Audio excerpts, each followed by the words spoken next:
Anti-lock brake systems, known as ABS, are here to stay. We must be aware that both RWAL and 4WAL present some diagnostic challenges. Before we look at the details of RWAL and 4WAL, realize that some diagnostic procedures could be more detailed. For instance, checking a connector requires more than a mere visual inspection. Also, RWAL and 4WAL have special safety-related requirements. Their fault detection is sensitive enough to observe a condition and set a code with only a minor abnormality. Finding this abnormality requires a systematic approach. This video is designed to help you diagnose RWAL and 4WAL systems to help eliminate comebacks and reduce your frustration. Please recognize that this presentation does not replace any of the service information you use every day. Rather, this video was made to support the service manuals, training center coursebook, and applicable service bulletins. Be sure to take the RWAL 4WAL class at your local training center. It is number 15005.05 and lasts 1 day. This class is necessary to diagnose these anti-lock systems. 2 other classes will also help. TBET is course number 18001.07 and lasts 4 days. GMSET is course number 18001.02 and lasts 8 days, which are spread over several weeks. On 4-door ST trucks, 4-wall layout is as follows. The basic underhood brake components are found in the familiar location at the cowl. The electro-hydraulic control unit, or ECU, is mounted above the left side inner fender in the engine compartment. Anti-lock and base brake system warning lights are found in the cluster. M and L van system layout is similar, with one notable difference. The ECU on these vehicles is found below the master cylinder assembly on the cowl. Before getting into a basic diagnostic strategy, it's important to understand the relationship of the overall 4-wall system with its subsystems. As you know, there is an ECU, a brake switch, and the speed sensors. All these subsystems are in communication with the control module, some even when the 4-wall system is not involved in stopping the vehicle. When the control module sees no communication or even momentary abnormal communication, a code can be set. The speed sensors supply wheel speed data to the control module on a constant basis. Trouble codes for the sensors range from 21 to 38. These codes can identify an open circuit, erratic signal, or a signal dropout condition. The internal control solenoids work together to manipulate hydraulic pressure to the wheel circuits. Codes 41 through 54 identify open and shorted conditions with the solenoids. 4-wall features 3 reset switches inside the ECU, one for each of the 2 front circuits and one for the combined rear circuit. The reset switch moves according to pressure changes. Related codes are 61, 62, and 63. Codes 65 and 66 identify when the pump motor relay has an open or shorted circuit. For the pump motor itself, code 67 covers an open circuit or shorted command output. Code 68 identifies a stalled motor or open command output. The control module can recognize a malfunction within itself. These occasions are covered by codes 71 through 74. Like the speed sensors, the brake switch is monitored on a constant basis and is covered by code 81. This subsystem logic is essential for understanding thorough 4-wall diagnosis. A look at the ECU's electrical connectors shows this. There are 3 connectors. The 10-pin connector handles the inputs and outputs to the ECU, including system power, ground, warning lights, data output, and the brake switch. The 8-pin connector is completely dedicated to speed sensor data. The 2-pin connector handles the high current power and ground for the pump motor, relay, and solenoids. The appropriate connector must be part of diagnosing subsystem-related codes.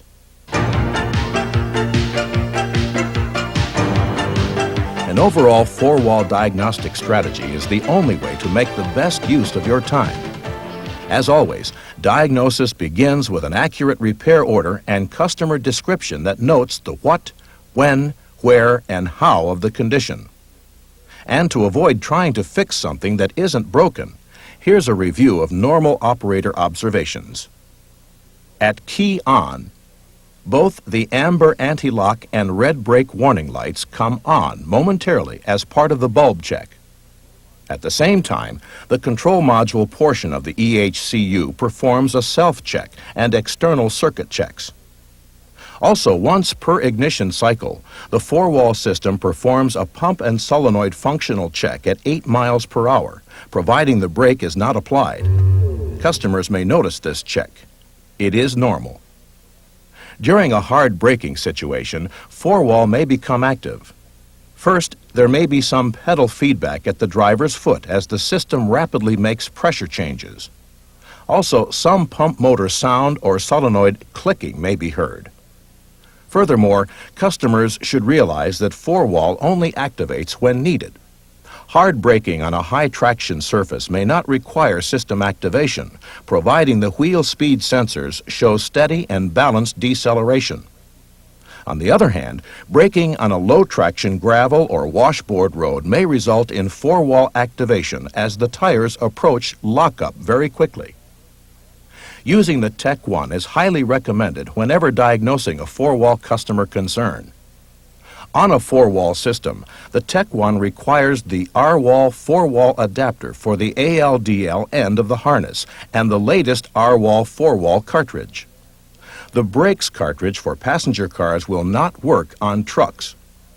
Be aware that earlier Tech 1 models will not function properly with the 4-wall system and cartridge. You must use a Tech 1 with serial number 2001 or higher. To install the Tech 1, verify the ignition is off. The Tech 1 is plugged in at the ALDL and the power ground lead goes to the cigarette lighter receptacle or battery power.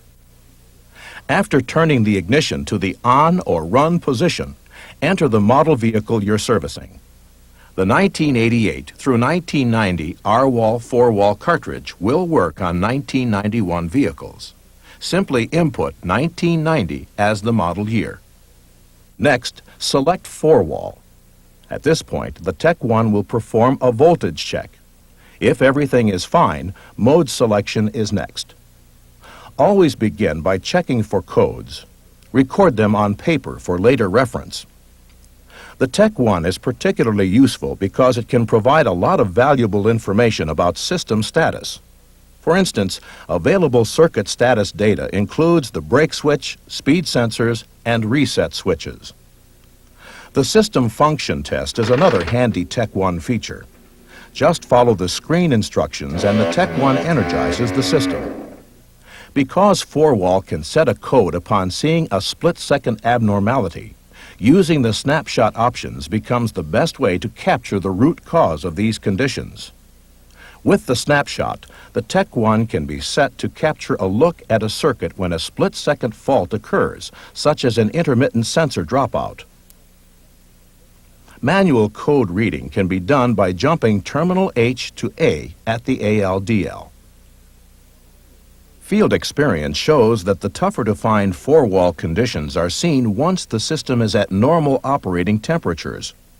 Make sure a road test is more than a quick trip around the block. When the procedure directs you to investigate a circuit, carefully examine the entire circuit. Visual inspection must include inside the connectors. Just because a connector is secure doesn't mean it's good.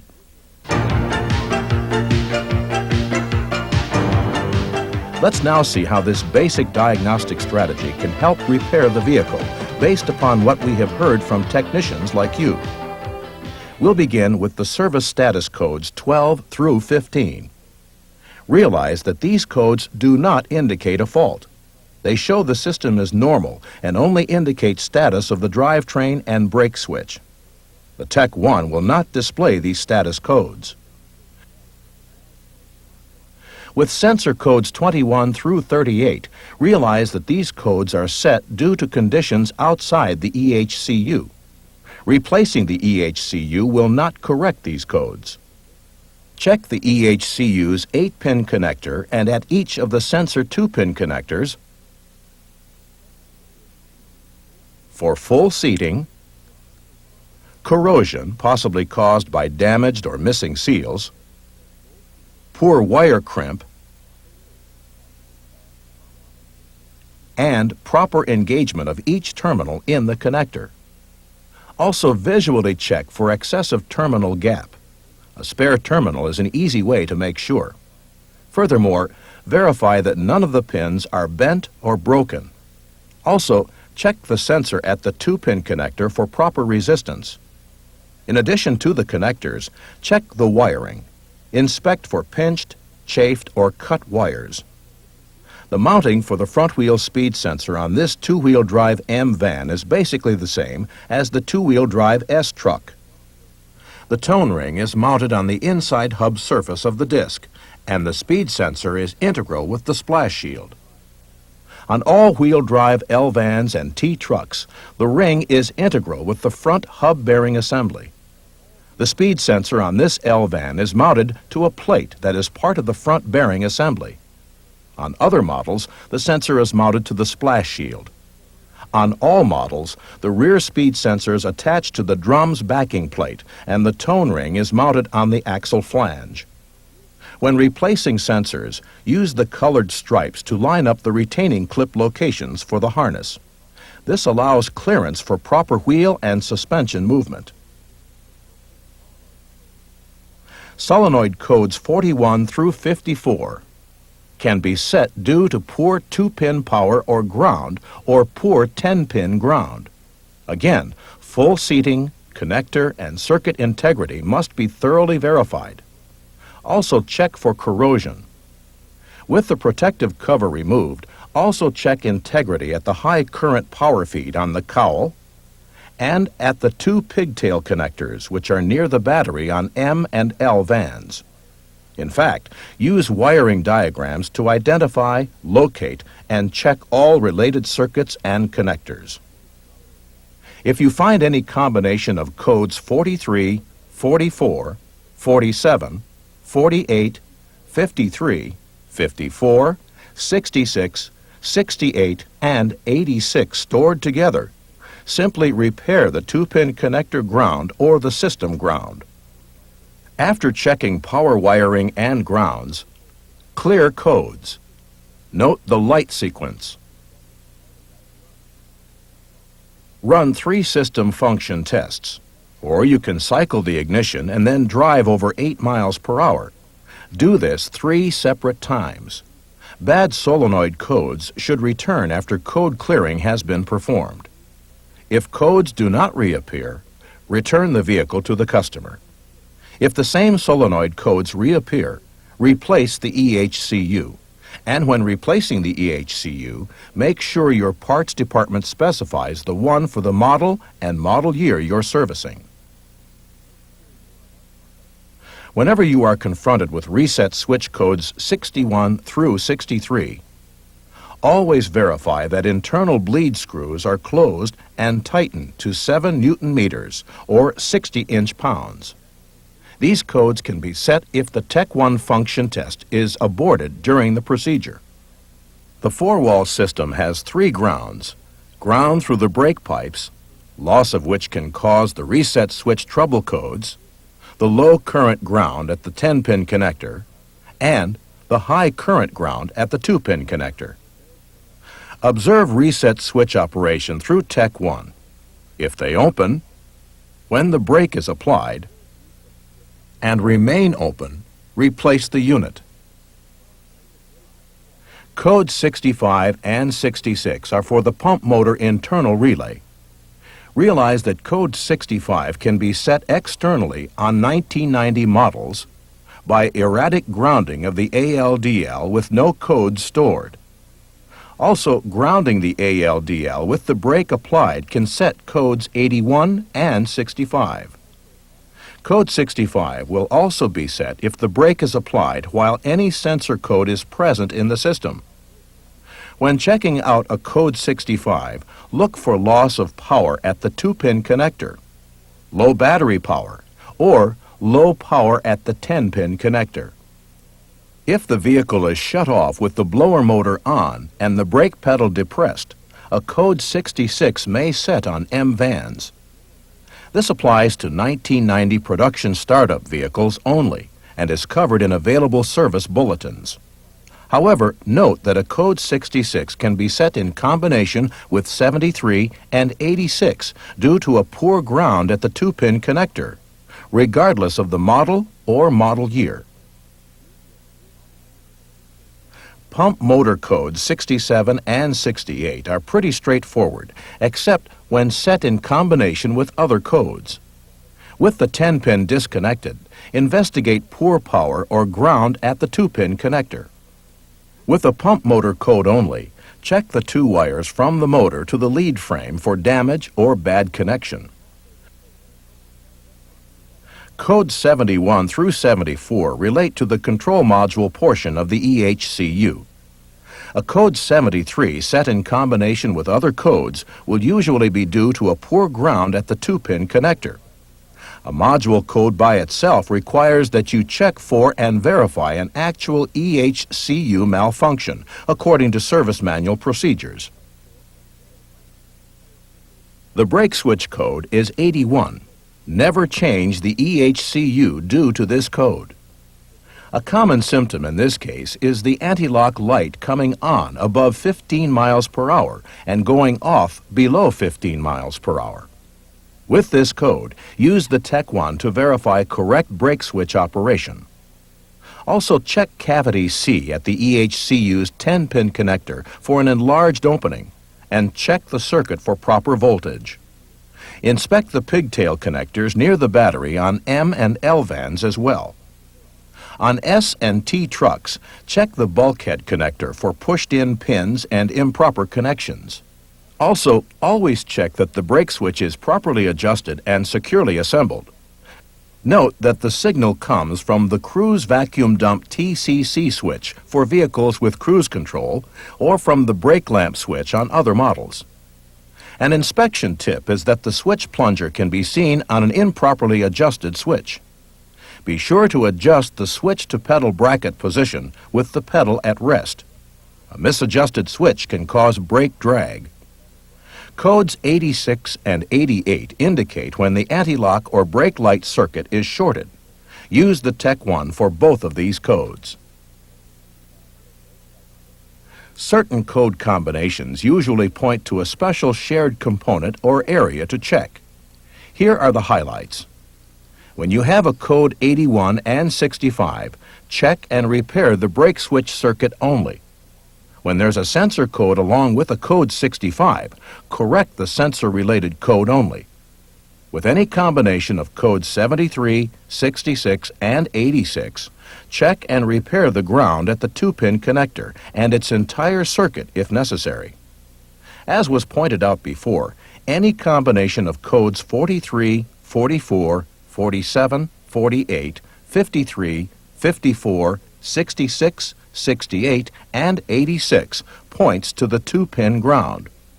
When codes 61, 62, and 63 are stored together, check that the ECU is grounded through the brake pipes. Finally, when you find codes 21, 25, 31, and 35 together, the 8-pin connector is probably disconnected. There are also symptoms that your customers may experience that will not set codes. For example, excessive pedal feedback during an anti-lock stop suggests the internal bleed screws are open. Sensor gap is critical.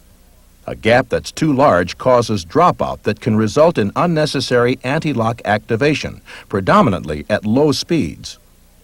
A gap that's too small can cause sensor squeak. A damaged exciter ring also can cause unnecessary system activation. However, in the case of the exciter ring, this will occur predominantly at higher vehicle speeds. If you find the ABS light on, but no codes are stored, check power and ground to the 10-pin connector. See the light on no code diagnostic tree available in your service manual and the Training Center class course book.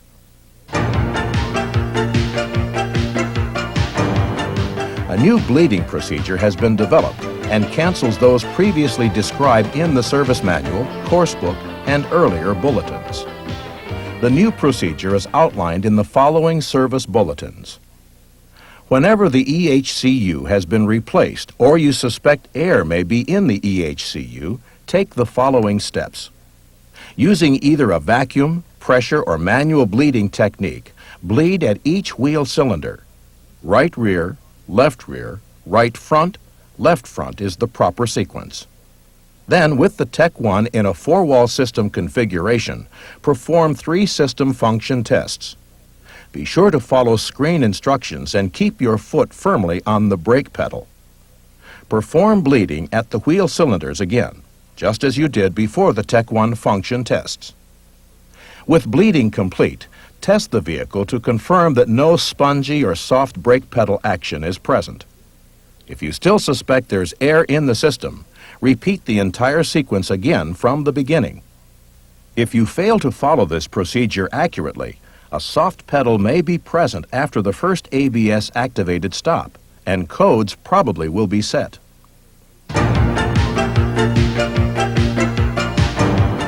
Before we summarize, here are a few notes on the RWAL system.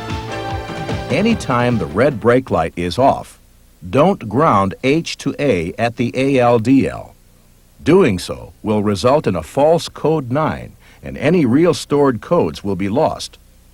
If the customer said the red brake light was on, but is now off, be sure to use only the Tech 1. If you find that no code is stored, use the brake light on no code diagnostic tree in your service manual and course book. On vehicles built after August 1990, codes 6, 9, and 10 are soft codes. With a code 6 for an erratic speed sensor and a code 9 for loss of speed sensor signal, the light will not go off until the next ignition cycle, at which point it will come on again only if the fault reoccurs. Do not replace the ECU with these codes. RWAL code 10 identifies loss of the brake switch signal. The brake light will go off 1 second after any brake switch signal is seen. At this point, the code is stored in memory with the light off, and RWAL operation is available. This code can only be read with Tech 1. This is always a brake switch or circuit condition and is not related to the ECU. On 1990 G vans, a repeated code 4 is caused by contamination of the ECU's dual coil connector, resulting in a short to ground in the connector. Because the connector is integral with the control valve assembly on 1990 vehicles, replace it as a unit. The new connector is a natural whitish-yellow color. The old unit has a black connector. A false code 7, along with the brake warning light coming on, can occur on some manual transmission, non-air conditioned 1989 to 91 ST trucks and 1988 to 90 CK trucks. These vehicles have ECUs with part number 1556-2349. The code sets when the blower motor is on high, the ignition is turned off, and the brakes are applied while the vehicle is still moving. To repair this condition, a relay is installed between the blower motor and resistor block. This prevents current feedback to the RWAL system from the high blower line. The following service bulletins provide further information on this condition. On 4-wall as well as RWAL, remember these important overall points. Number 1, always begin with an accurate repair order and customer description. Number 2, always use the Tech 1 because it conveniently reads codes and provides thorough information on system status. Number 3, always remember that the codes can be grouped into related subsystems. When you find codes stored together, especially check shared components and circuits.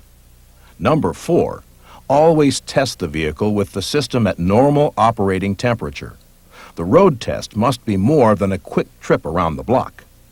Number 5, when the procedure directs you to investigate a circuit, carefully examine the entire circuit. Visual inspection must include inside the connectors. Just because a connector is secure doesn't mean it's good. Anti-lock brake systems are here to stay.